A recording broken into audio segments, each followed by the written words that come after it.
Scotland. It's beautiful and holds many fascinating sights. But one thing Scotland loves is a castle. Well, not quite today, because today, where there used to be a castle up there, now stands Ruthven Barracks.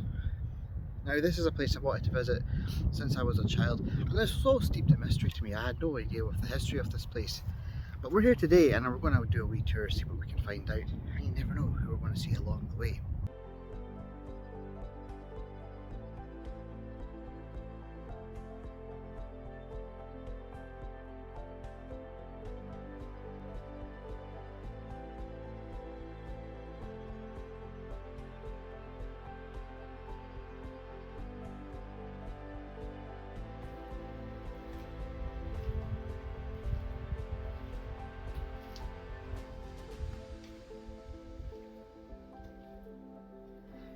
In the 1200s, the Commons built a wooden castle up on the hill here.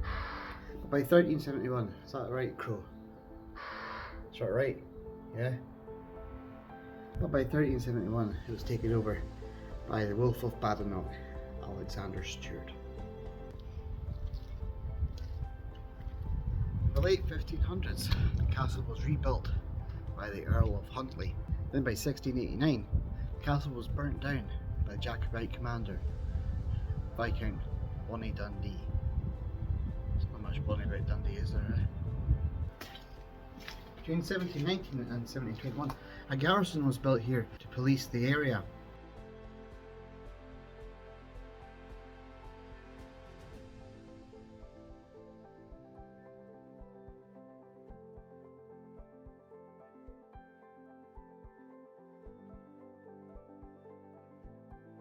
So the barracks was built on the medieval sites of the castles of Comins and Gordon, which only one thing remains from those times.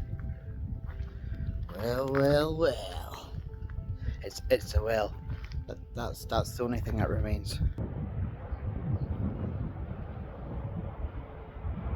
So that's modern day, can you say? And I'm sure it didn't look anything like that back in the day of the Ruthven Barracks.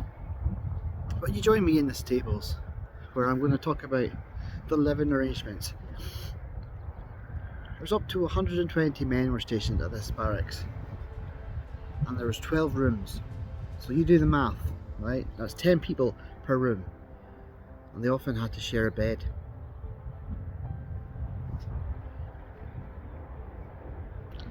They're actually quite ahead of the times, really, aren't they? Dragons? Oh no, it's dragons.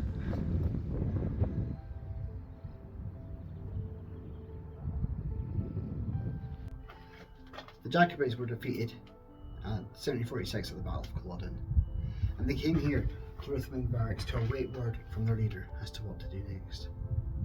And I've actually got historical footage of their leader giving them a rousing speech. Hello, it is I, Bonnie Prince Charlie. To all my Jacobites, let every man seek his own safety the best way he can. I'm quite bonny, aren't I?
The men must have been really small.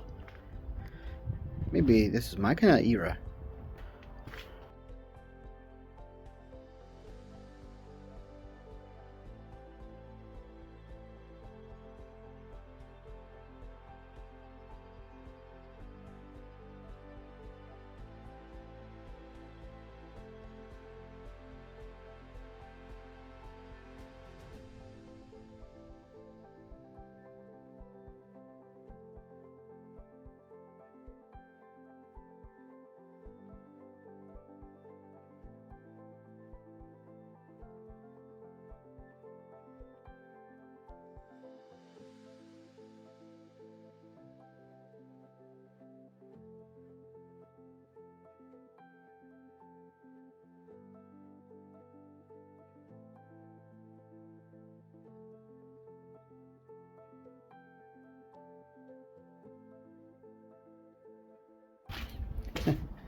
Trust me to find a bakery in the pub.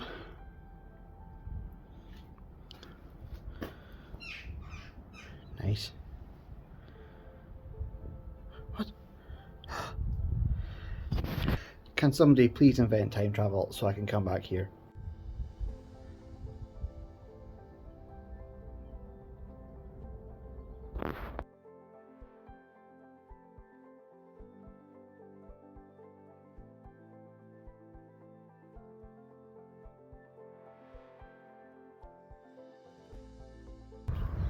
Oh, there you have it. There's Ruthven Barracks. A very interesting dive into history. And authentic, with a Volkswagen Golf going past.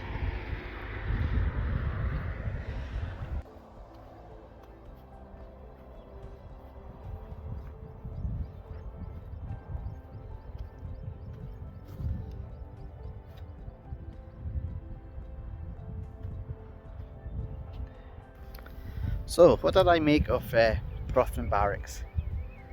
I knew fine there wasn't any castles here, and I didn't think I would see any resemblance of castle, but this very much has a kind of castle status. It does really look like one. It's really, I'm really impressed by how it's stood up as well.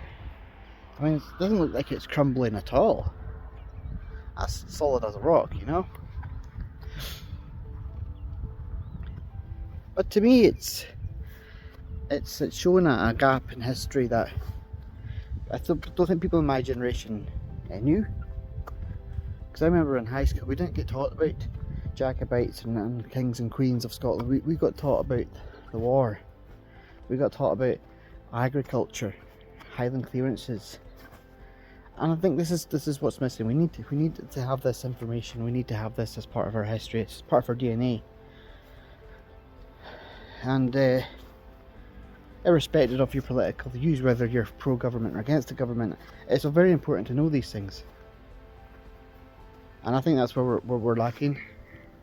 And I know this isn't supposed to be a rant against the educational system in Scotland. It's more a rant that these things should be promoted in greater detail.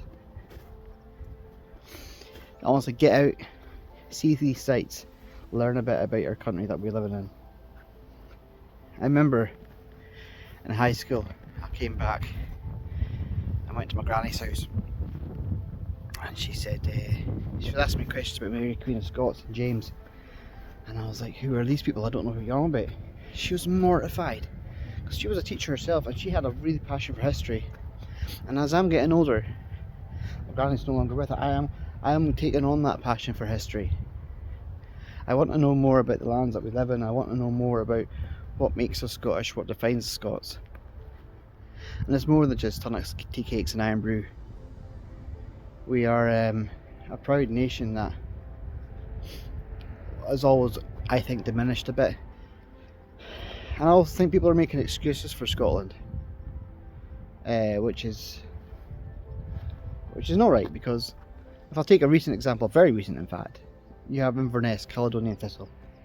They've decided that they're going to do their training down in Kelty, which is Fife. It's 150 miles away, in a bid to attract central players, therefore better players, to the club. And that has been met with, as you can expect, huge uproar. They are blaming the Highlands because they can't attract players to their club. No, it's not the Highlands' fault. No. It lies with Inverness Caledonians. It's their fault 100%. Their performances aren't good enough. Their facilities are substandard of what they want a Premiership team to be. And this is not meant to be a rant about Calicut, this is meant to be a rant about Scotland. Scotland can be great and will be great. And as it happens, an election is coming up. So you vote how you want to do. I'm not going to try to tell you otherwise. Highlands, it's so beautiful, isn't it? Look at that. I wouldn't say it's drastically changed. I mean, I don't think that A9 was there back when the Jacobites were here. I may be wrong.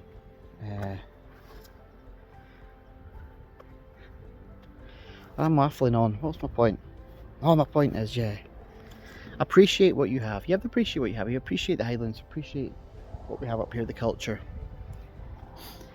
And I'm going to be doing a video soon about what the opposite of Highland hospitality.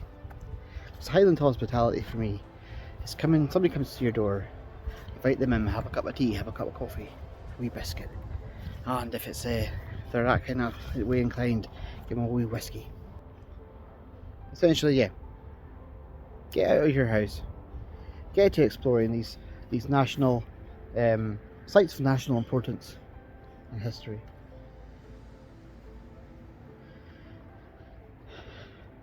I love Scotland. I always will. This has been another Teuchter history video. Hope you enjoyed.